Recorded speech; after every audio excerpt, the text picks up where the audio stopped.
Melanjutkan menyanyikan lagu Indonesia Raya.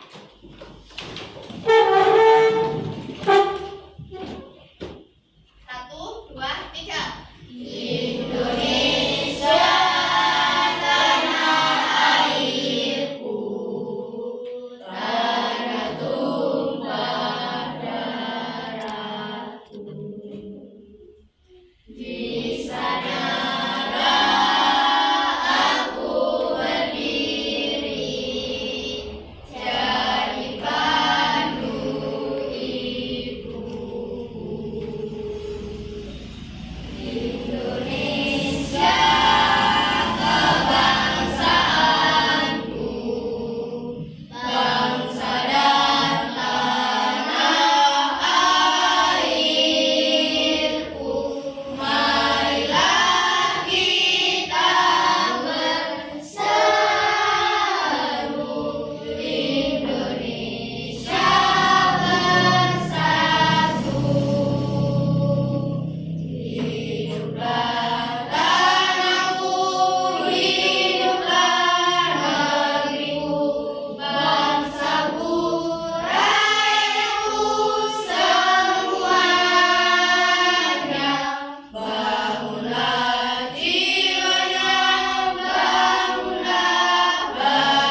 kedua, pembukaan dasar hukum tertulis. Ketiga, batang tubuh dasar hukum tertulis yang kemudian dinamakan sebagai Undang-Undang Dasar. Rancangan UUD tersebut berisi antara lain: 1. Wilayah negara Indonesia yang mencakup seluruh berkas wilayah Hindia, Belanda, dan pulau-pulau di sekitarnya. Yang kedua, bentuk negara Indonesia adalah negara kesatuan. Bentuk pemerintahan Indonesia adalah republik. Bendera nasional adalah sang saka merah. Dari penjelasan yang sudah Ibu jelaskan, apakah ada pertanyaan? Tidak. Bayu mau tanya? Ya, Bayu masih mau tanya. Ayo. Bu, apakah perbedaan undang-undang dasar sebelum amandemen dan sesudah amandemen? Nah, perbedaannya sesudah amandemen sama sebelum amandemen. Kalau sebelum amandemen itu pembukaan terdiri dari 4 alinea. Terus batang tubuh sebelum perubahan ada 16 bab, 37 pasal, 65 ayat, 4 pasal aturan peralihan, dan 2 ayat aturan tambahan.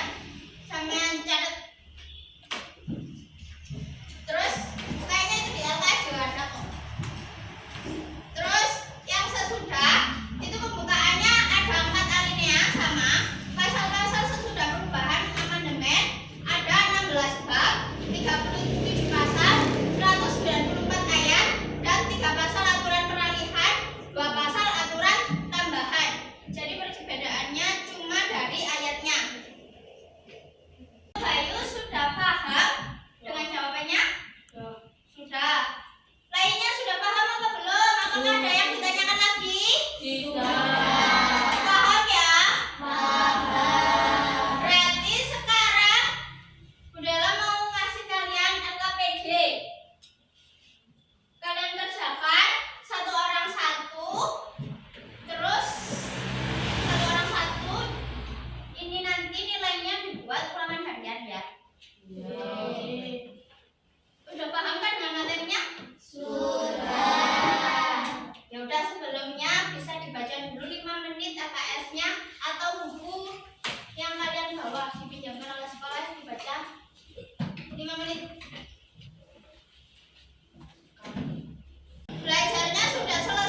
bersalah